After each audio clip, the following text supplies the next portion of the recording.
ඉතින් පළවෙනි වීඩියෝ එකට හම්බෙච්ච ප්‍රතිචාරත් එක්ක මට හිතුණා ගොඩක් අය අහපු ප්‍රශ්නයක් එක්ක පොඩි උත්තර කීපයක් දෙන්න මම කතා කරපු ප්ලැට්ෆෝම් 5 ගැන. පළවෙනි ප්ලැට්ෆෝම් එක තමයි Instagram, දෙවෙනි ප්ලැට්ෆෝම් එක තමයි Facebook, තුන්වෙනි ප්ලැට්ෆෝම් එක තමයි LinkedIn, හතරවෙනි ප්ලැට්ෆෝම් එක තමයි TikTok, පස්වෙනි ප්ලැට්ෆෝම් එක තමයි YouTube. ඉතින් මම කිව්වා මේ ප්ලැට්ෆෝම් එකිනෙකට එකක් වෙනස් වෙන්නේ කොහොමද කියලා. ඉතින් අපිට ඒක පළවෙනි වීඩියෝ එකෙන් බලන්න පුළුවන්. ගොඩක් අය අහපු දෙයක් තමයි අපි රීච් එක වැඩි වුණාට පස්සේ ඒක අපේ බිස්නස් එකට වැඩක් නැද්ද කියලා. ඒක හැම වෙලාවෙම මම කිව්වා වගේ මේක තීරණය කරන්න වෙන්නේ යූසර් බේස් එකත් එක්ක.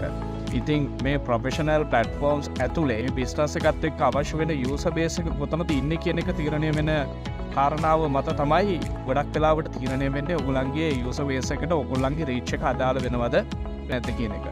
ඒකට හොඳම උදාහරණය තමයි ඔයගොල්ලෝ ඔයගොල්ලන්ගේ යූසර් බේස් එක හදාගෙන තියෙන්නේ Facebook එක අපි කියමුකෝ දැන් අපි UK වල ඉන්න කෙනෙක් කියලා. ඔයගොල්ලන්ගේ යූසර් බේස් එක ඔයගොල්ලෝ හදාගෙන තියෙන්නේ ශ්‍රී ලංකාවේදී Facebook page එක පවත්වාගෙන එහෙම නැත්නම් ශ්‍රී ලංකාවේදී කරපු විදිහට නම් ඔයගොල්ලන් UK ඇවිල්ලා බිස්නස් එකක් කරද්දී ඔයගොල්ලන්ගේ යූසර් බේස් එක ශ්‍රී ලංකාවේ ක්‍රවුඩ් එකත් එක්ක රීච් වුණාට වැඩක් නැහැ. එතකොට යූසර් බේස් එකේ තර රීච් වෙලා වැඩක් නැහැ. ඔයගොල්ලන්ගේ යූසර් බේස් එක අනිවාර්යයෙන්ම රීච් වෙන්න ඕනේ UK වල. එහෙනම් UK වල යූසර් බේස් එක රීච් කරගන්න අවශ්‍ය දේවල් කරන්න ඕනේ. ඊළඟ කාරණාව තමයි ඕගොල්ලන්ගේ බිස්නස් එක අරගෙන යන්නේ එක්සිකියුටිව් ලෙවල් එකේ ප්‍රොඩක්ට් එකක් නම් ඒක අනිවාර්යයෙන්ම LinkedIn වගේ තැනක තමයි ඔයගොල්ලෝ රීච් එක හදාගන්න ඕනේ.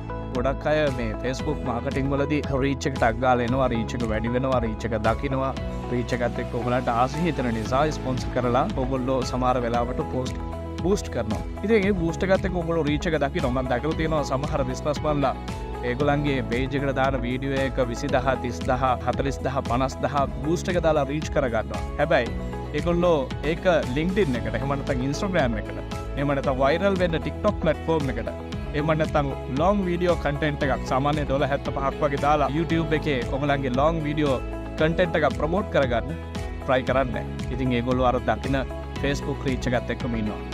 එහෙම ඉඳලා ඔයගොල්ලන්ට පුළුවන් වෙනවද ඕගොල්ලන්ගේ බිස්නස් එකට හරියනම යූසර් බේස් එක ඕගොල්ලන්ගේ බිස්නස් එකත් එක්ක තියාගන්න. තව පාරක් හිතලා බලන්න.